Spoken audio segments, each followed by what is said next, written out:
लिखिए फैराडे के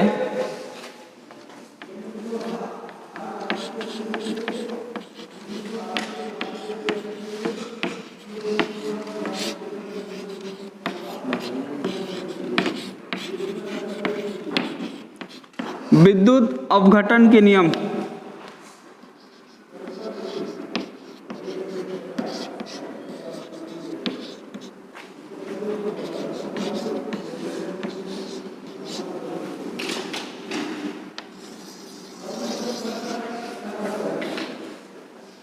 लिख लिए, एक नंबर लिखिए प्रथम नियम।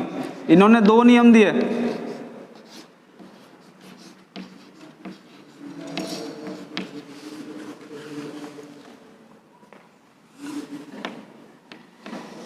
देख लीजिए, समझ लीजिए। ये क्या है? पात्र, वोल्टामीटर है ना, किस चीज का बना हुआ है? कांच या चीनी मिट्टी का, है ना। ये क्या है? धात्विक छड़, जिसका नामकरण क्या क्या है?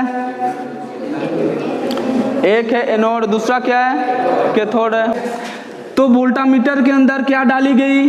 दो इलेक्ट्रोड, है ना, एक एनोड दूसरा कैथोड। इसके अंदर और क्या क्या है?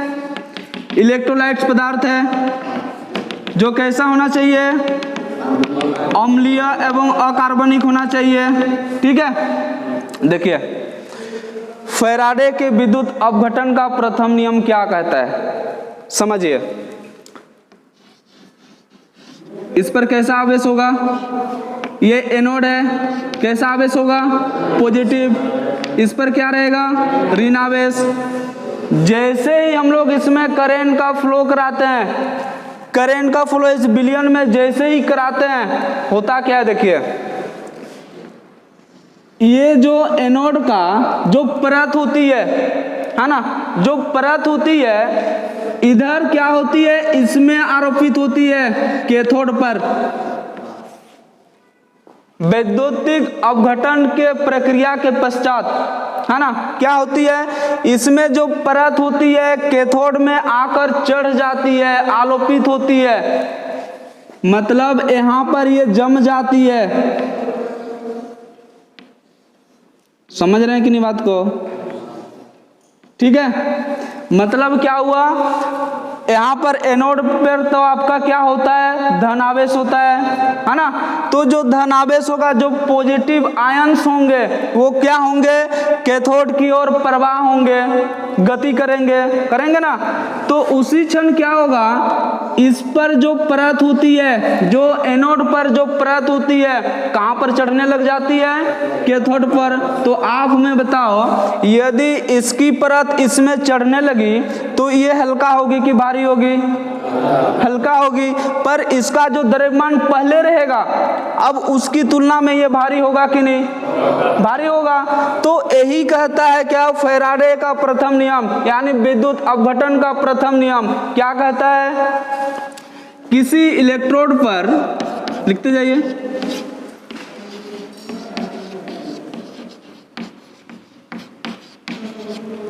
किसी इलेक्ट्रोड पर मुक्त हुए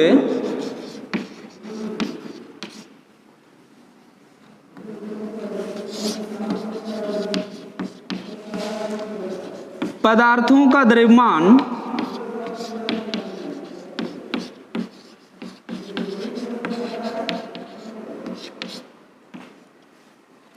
विलयन में से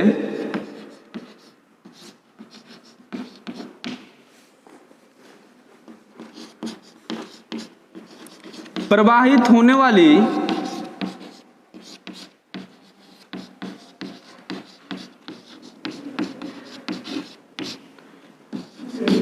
विद्युत धारा के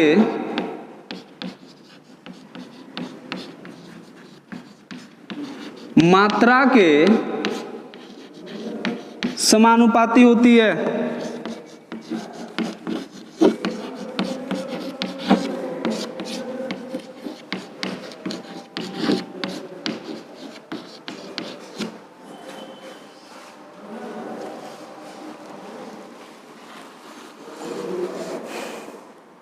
लिख लिए, क्या लिखे? किसी इलेक्ट्रोड पर मुक्त हुए पदार्थों का द्रव्यमान, किसी इलेक्ट्रोड मतलब एनोड से मुक्त हुआ कि नहीं, एनोड से मुक्त हुआ पदार्थों का द्रव्यमान क्या होता है? विद्युत धारा के मात्रा के समानुपाती होता है। बोलने का मतलब जितनी देर तक हम विद्युत धारा प्रवाह करेंगे उस विलयन में, जितनी समय तक, जितनी मात्रा में, तो उतना ही इलेक्ट्रोड से क्या होगा? परत हटते जाएगी और क्या होगा? कैथोड में आकर जमते जाएगी। समझे कि नहीं बात को? बोलने का मतलब क्या है? किसी इलेक्ट्रोड पर मुक्त हुए पदार्थों का द्रव्यमान, द्रव्यमान मतलब भार, भार मतलब क्या? एम, एम मास होता है ना। तो द्रव्यमान क्या होता है? विलयन में प्रवाहित होने वाली विद्युत धारा की मात्रा। यहाँ विद्युत धारा का मान नहीं कहा है। यदि विद्युत धारा का मान कहता तो 1 एम्पियर, 2 एम्पियर, 3 एम्पियर, ये सब क्या होता है? विद्युत धारा का मान होता है। यहाँ पर क्या कहा है? विद्युत धारा की मात्रा, मात्रा यानी क्या? एम समानुपाती आई टी। समझे बात को? मात्रा मतलब किसको कहेंगे हम? जैसे विद्युत धारा कुछ समय तक, जिसमें विद्युत धारा के मान में समय का भी ये हो, है ना, समय भी उसमें मिक्स करा गया है। मतलब जैसे कहेंगे 5 एम्पियर मान की विद्युत धारा 10 सेकेंड तक प्रवाहित हो गई, तो वो क्या होगा आपका? विद्युत धारा की मात्रा। ठीक है, विद्युत धारा की मात्रा। यदि हम कहें कि इस बल्ब में 5 एम्पियर का करंट फ्लो कर रही है, तब वो क्या होगा आपका? विद्युत धारा का मान, है ना। जैसे कोई भी सर्किट में यदि हम कहें कि इस सर्किट में 5 एम्पियर करंट प्रवाह हो रही है, क्या चल रही है, तो वो आपका क्या होगा? विद्युत धारा का मान। समझ रहे बात को? और यदि हम कहें कि इस सर्किट में 5 एम्पियर मान की करंट 5 सेकेंड तक चली, चाहे 10 सेकेंड तक प्रवाहित हुई, तब वो क्या होगा आपका? विद्युत धारा की मात्रा। और विद्युत धारा की मात्रा को ही कहा जाता है आवेश। बता चुके हैं आवेश Q बराबर IT होता है, Q बराबर IT होता है। और विद्युत धारा की मात्रा को ही कहा जाता है आवेश। समझना इसको? क्या होता है? किसी इलेक्ट्रोड पर मुक्त हुए पदार्थों का द्रव्यमान m। ठीक है, क्या होता है? विलयन में से प्रवाहित होने वाली, उस विलयन में से, इस विलयन में से प्रवाहित होने वाली विद्युत धारा के मात्रा के समानुपाती होता है। बोलने का मतलब m समानुपाती IT। ठीक है, इसको यदि हम तोड़ते हैं तो m बराबर हो जाता है ZIT, m बराबर ZIT। और यदि इसको हम तोड़ते हैं तो Z बराबर हमारा निकल के आता है m बटा IT, m बटा IT। और यहाँ पर हमारा Z है क्या? विद्युत रासायनिक तुल्यांक। ठीक है, Z क्या है? विद्युत रासायनिक तुल्यांक। M क्या है? द्रव्यमान। कैसी द्रव्यमान? इलेक्ट्रोड पर मुक्त हुए पदार्थों का द्रव्यमान। ठीक है, यदि m द्रव्यमान है तो द्रव्यमान का यूनिट क्या होता है? ग्राम होता है ना। एक है आपका I क्या है यहाँ पर? धारा। धारा की यूनिट क्या होती है? एम्पियर में। एक क्या है? T मतलब समय। समय की यूनिट क्या होती है? सेकेंड। बताओ, Z बराबर m बटा IT होती है। m का यूनिट आपको पता है, m का यूनिट क्या होता है? m का यूनिट क्या होता है? ग्राम होता है ना। IT मतलब एक का होता है एम्पियर, एक का होता है सेकेंड। तो एम्पियर सेकेंड को क्या कहा जाता है? कूलम। कूलम कहा जाता है ना। तो हमारा यूनिट बन के आया किसका? विद्युत रासायनिक तुल्यांक का। क्या बन के आया? ग्राम प्रति कूलम। ठीक है, एक यूनिट हुआ ग्राम प्रति कूलम, या तो फिर इसको कहिए ग्राम एम्पियर सेकेंड, सॉरी ग्राम प्रति एम्पियर सेकेंड कह सकते हैं कि नहीं। एक यूनिट हमारा बन के आया क्या, ग्राम प्रति कूलम, एक क्या बन के आएगा, ग्राम प्रति एम्पियर सेकेंड। इस तरह से विद्युत रासायनिक तुल्यांक का हमारा 2 यूनिट बन के आता है। ठीक है, यहां तक कोई दिक्कत है? फैराडे के प्रथम नियम पर कोई दिक्कत है? उतारिए।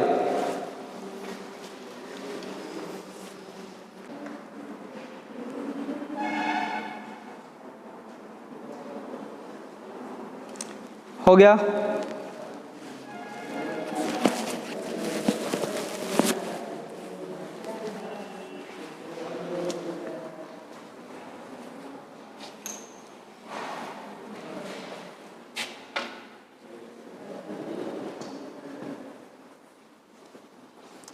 हो गया?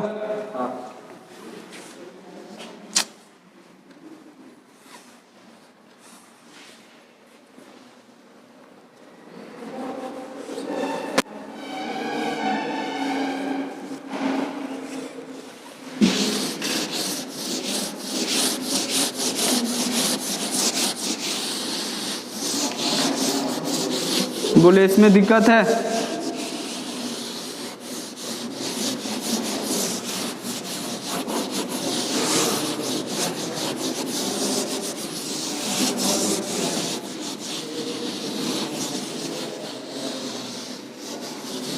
दूसरा नियम लिख के डेस मारिए।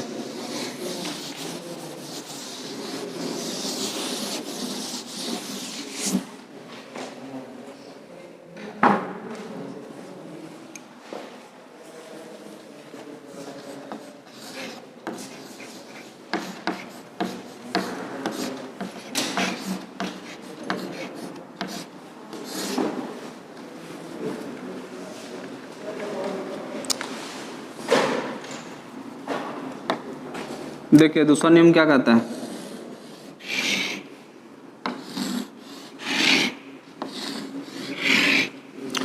तो दूसरा नियम को प्रतिपादित करने के लिए इन्होंने 3 वोल्टामीटर लिया।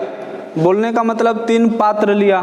ठीक है, अब तीनों में क्या करेगा, करंट फ्लो करेगा, है ना। यदि वो 3 पात्र लिया तो तीनों का कुछ ना कुछ भार रहा होगा कि नहीं, है ना।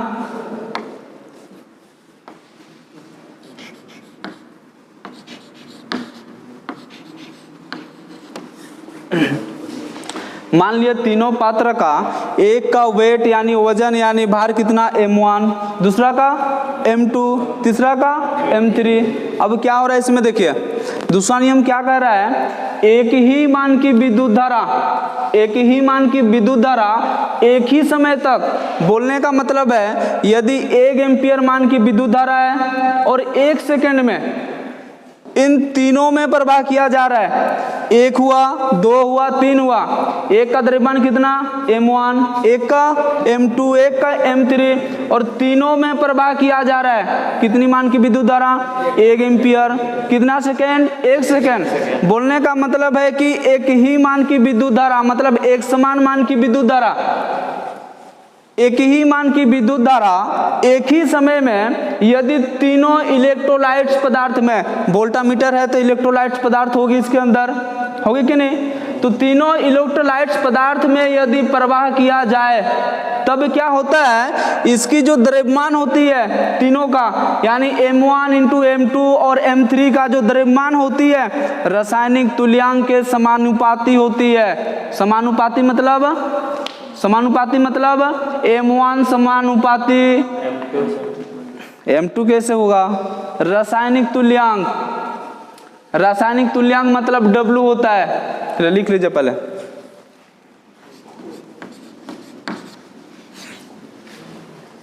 लिख लीजिए, एक ही मान की विद्युत धारा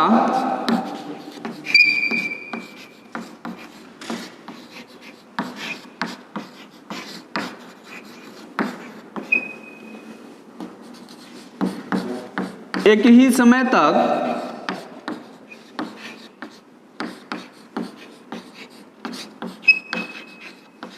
विभिन्न इलेक्ट्रोलाइट्स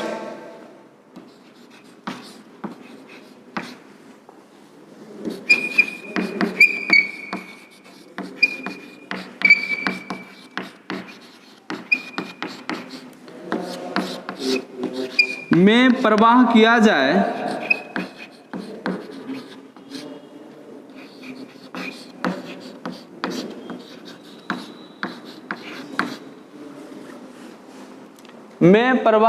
जाए तो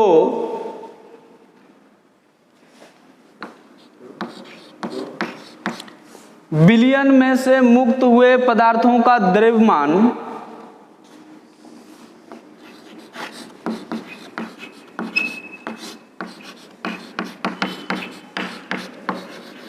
विलयन में से मुक्त हुए पदार्थों का द्रव्यमान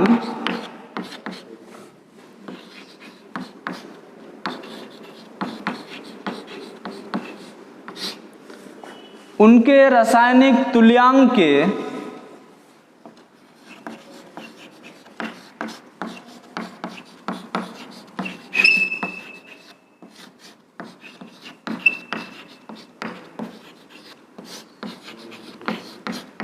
समानुपाती होती है।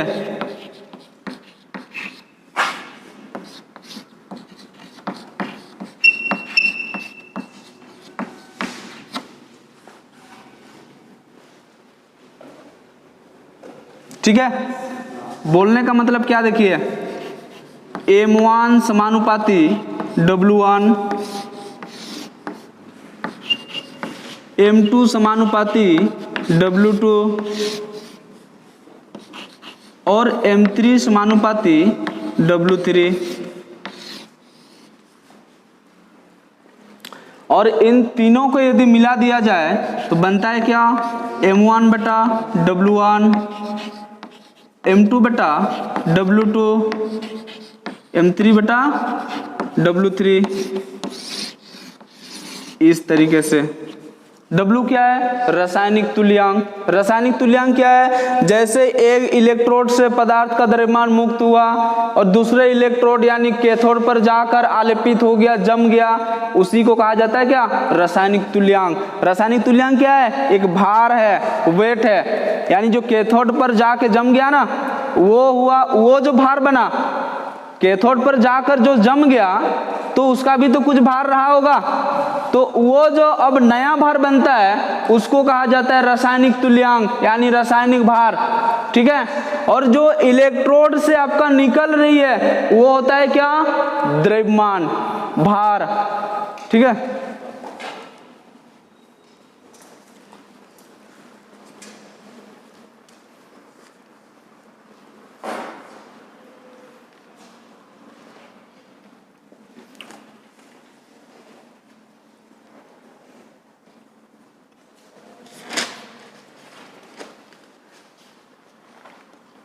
क्या वहां से ज्यादा यहाँ क्लियर दिख रहा है क्या, क्या है,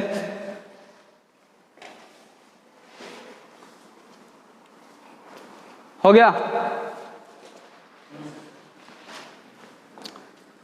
केमिस्ट्री में पढ़े थे आप लोग रासायनिक तुल्यांक के बारे, केमिस्ट्री में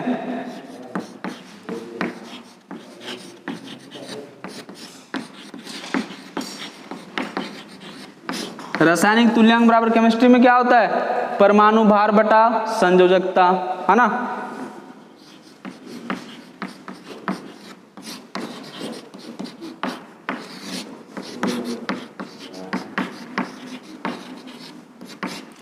हमारी ट्रेड से इसका कोई लेना देना नहीं है, पर बुक में दे दिया है इसलिए लिख लीजिए, है ना। रासायनिक तुल्यांक बराबर होता है परमाणु भार बटा संयोजकता। हमारी ट्रेड से इसका कोई लेना देना नहीं है।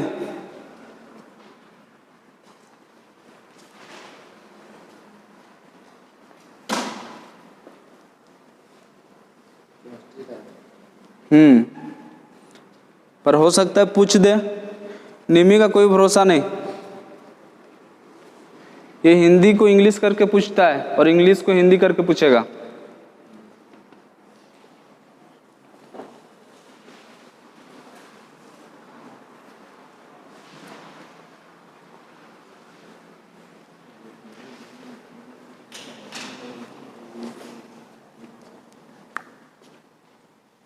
हो गया, बताइए। इसमें कुछ दिक्कत है क्या? ये समझाने की जरूरत है? समझा दें एक बार। देखिए दूसरा नियम क्या कहता है, 3 वोल्टामीटर 3 पात्र या तो फिर इससे ज्यादा ले सकते हैं आप, है ना। क्या करना, क्या होता है इसमें, एक ही मान की विद्युत धारा एक ही समय तक, मतलब एक ही मान की विद्युत धारा एक ही समय तक विभिन्न इलेक्ट्रोलाइट्स, यानी 1 2 3 लिया है तो 3 बोलिए, 3 इलेक्ट्रोलाइट्स में प्रवाहित की जाए तो हमने क्या लिखा है, विभिन्न, यानी बहुत सारे, जितने भी इलेक्ट्रोलाइट्स, जितने इलेक्ट्रोलाइट्स पदार्थ होंगे उतने वोल्टामीटर होंगे कि नहीं होंगे ना। और सभी वोल्टामीटर में 2 धात्विक छड़ होगी, एक होगी एनोड दूसरा कैथोड, है ना। तो क्या कहता है, एक ही मान की विद्युत धारा एक ही समय तक विभिन्न इलेक्ट्रोलाइट्स में प्रवाहित की जाए तो क्या होता है, जो एनोड पर जो पदार्थ मुक्त होगा, यानी इलेक्ट्रोड पर मुक्त हुए पदार्थों का द्रव्यमान क्या होता है, उनके रासायनिक तुल्यांक, यानी W1, यदि M1 का बात है तो W1, M2 का बात है तो W2, M3 का बात है तो W3, मतलब 1 वोल्टामीटर में W1, है ना, तीसरा पे W3, दूसरा पे W2, है ना। तो वही कहता है ना, इलेक्ट्रोलाइट्स में प्रवाह किया जाए तो विलयन में से मुक्त हुए पदार्थों का द्रव्यमान उनके रासायनिक तुल्यांक यानी W1, W2, W3 के समानुपाती होता है। बोलने का मतलब क्या है, M समानुपाती W1 होता है, यानी जितनी द्रव्यमान होगा उतनी ही द्रव्यमान रासायनिक तुल्यांक में जाएगी। जितनी एनोड की भार होगी, जितना यहाँ से निकलेगा वही तो भार वहाँ पे जमेगा ना जाके।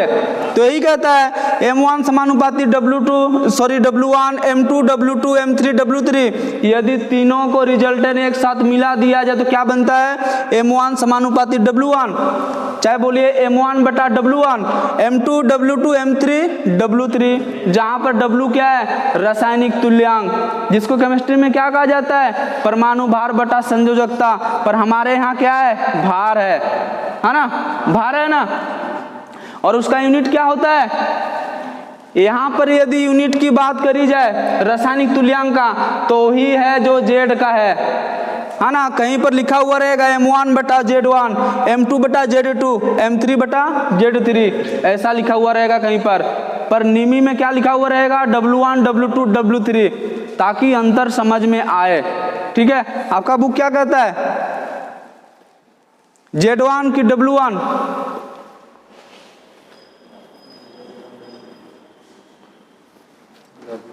W1, चलिए आपका बुक भी W1 ही कहता है। ठीक है, कहीं पर Z1, Z2, Z3 लिखा हुआ रहेगा, वो है क्या, रासायनिक तुल्यांक, जिसकी यूनिट क्या होती है, Z बराबर क्या होती है, M बटा IT, M यानी ग्राम, IT यानी कूलम, या तो फिर कहिए एम्पियर सेकेंड।